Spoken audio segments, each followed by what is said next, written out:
Welcome to Friday Friends, RI Elder Info's weekly look at the organizations and individuals providing resources for Rhode Island seniors, caregivers, and professionals.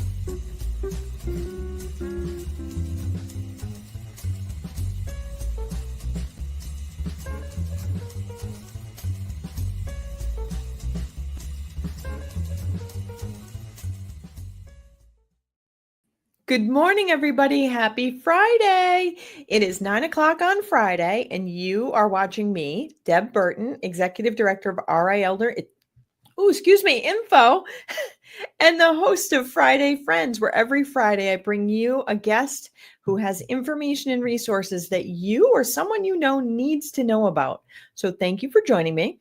Make sure that you hit the like button, the share button, the bells, the whistles, all those cues that say, hey, check this out.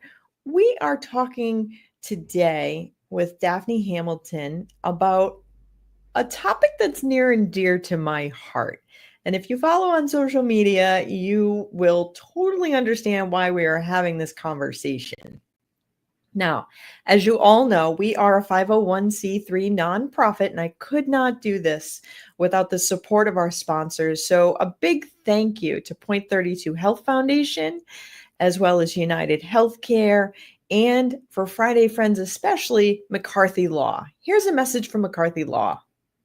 Here at McCarthy Law, we practice in the areas of estate planning, long-term care planning, elder care law, and residential real estate. Our focus is really on providing peace of mind to our clients. If you're interested in scheduling a consultation with our office, you can feel free to reach out to us at 401-541-5540.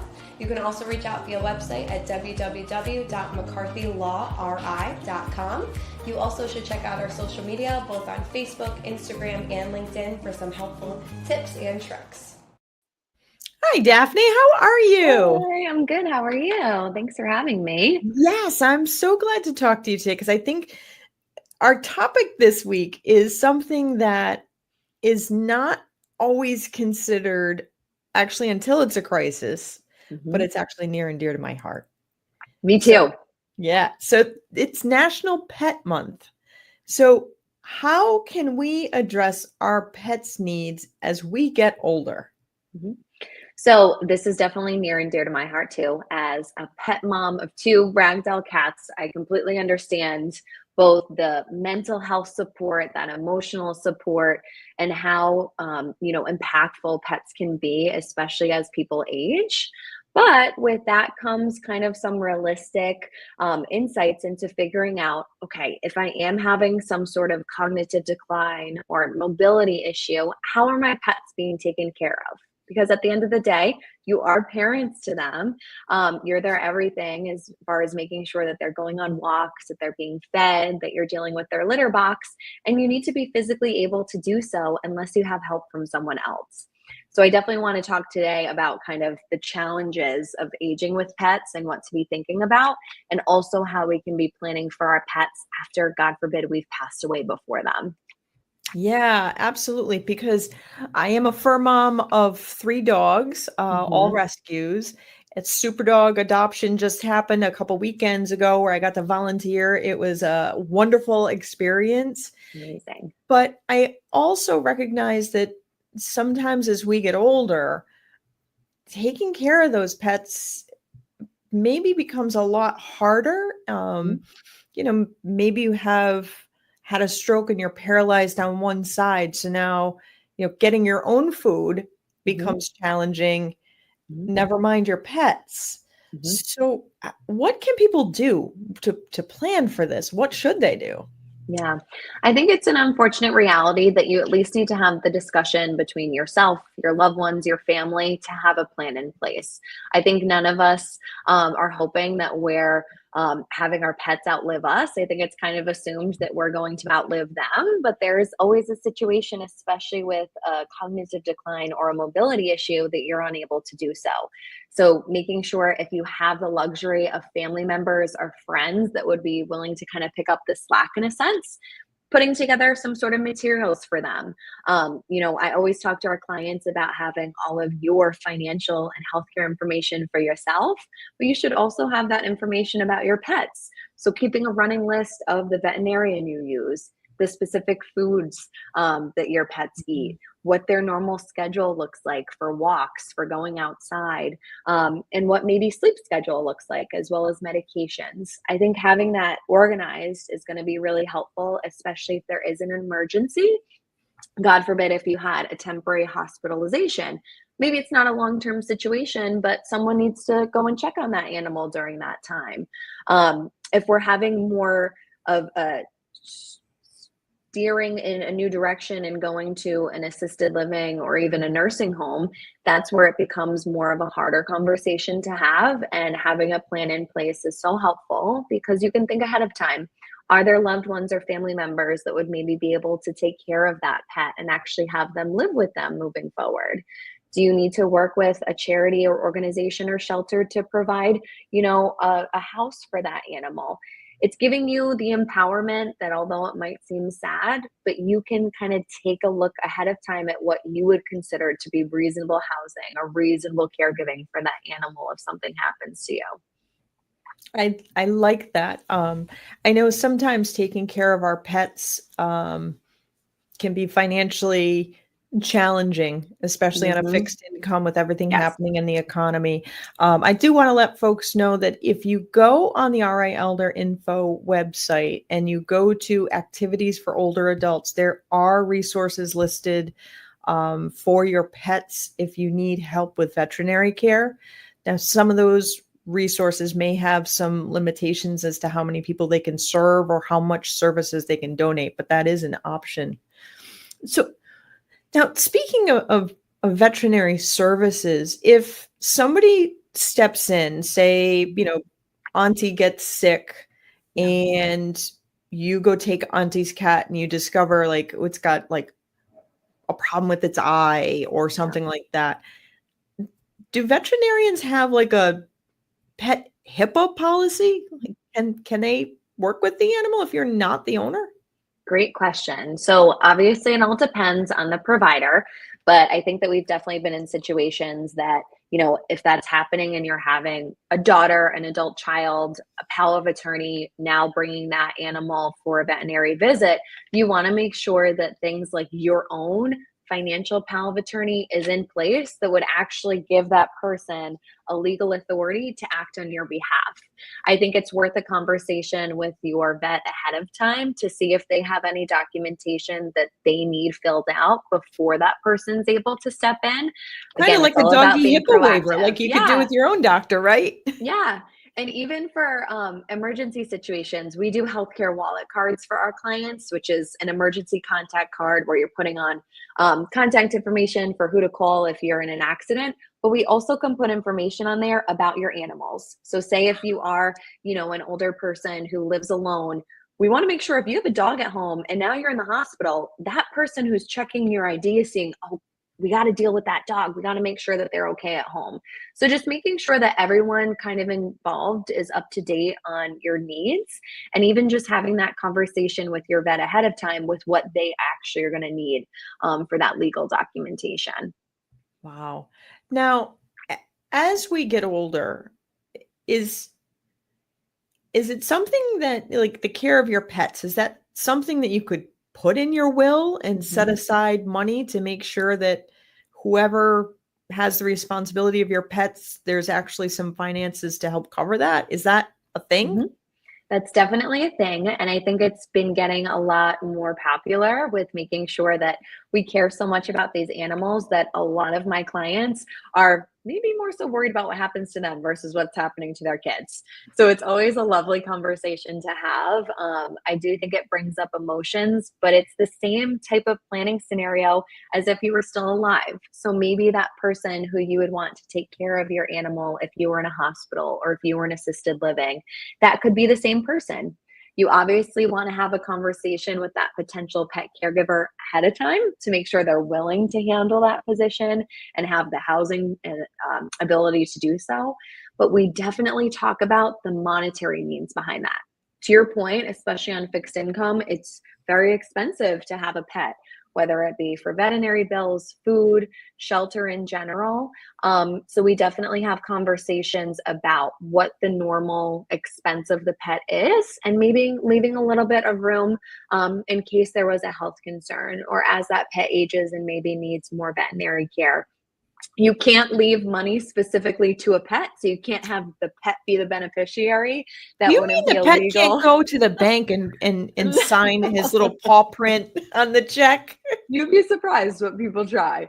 But no, we can't have that pet be the specific beneficiary, but we can have them be benefiting from a monetary amount. So you're really setting up maybe a pet trust or a provision of your will or your trust that says, whoever is taking care of my animal, they have access to $10,000, and it needs to be used for the benefit of that pet. So keeping receipts to make sure it's truly being used in the correct manner.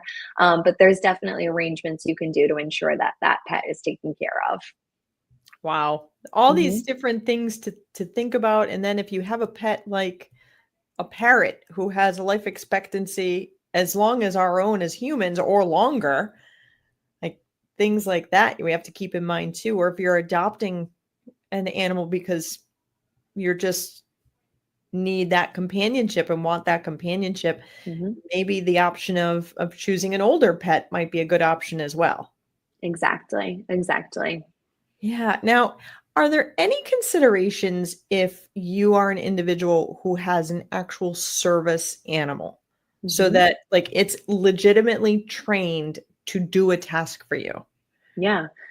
I think that makes things a little bit easier as far as that animal to be able to help with things like mobility issues, especially if you're choosing to stay at home. That's something that, you and your family can kind of discuss if that's helpful, or if you had, a diagnosis that required maybe some medication management, or even, dogs that are able to sense when a seizure is coming on. I think that that's so helpful, especially as you age, both from a physical perspective and from an emotional perspective. But you're still going to have the same issues in a sense of making sure someone can still take care of that animal, because they're not able to take care of themselves. That's not, how an animal survives in that situation. So although that animal would be much more able to assist you as you age, you still want to make sure that it's feasible for you to be able to take care of them. Makes sense. Totally makes sense that they're there to do their job, but they also need the human care as well. Yeah. And even, if you're someone who has had a pet for so long, really enjoys being around animals, maybe you're enriching your life by going to shelters for volunteering.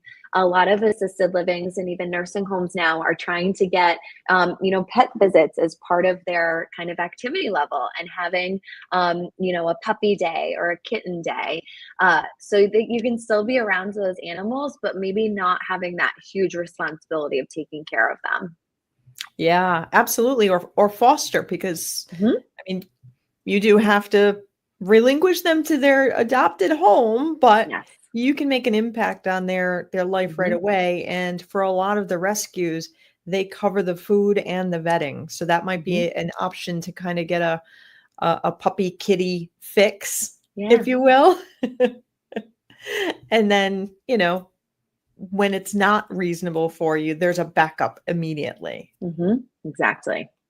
Oh, I am really enjoying this conversation because I'm a huge animal lover. It's the thing that we don't like talk about a whole lot as to, what's going to happen with our pets. Or if you are an individual, I actually know many older adults who have large animals. They have cows, or they have the chickens and things like that.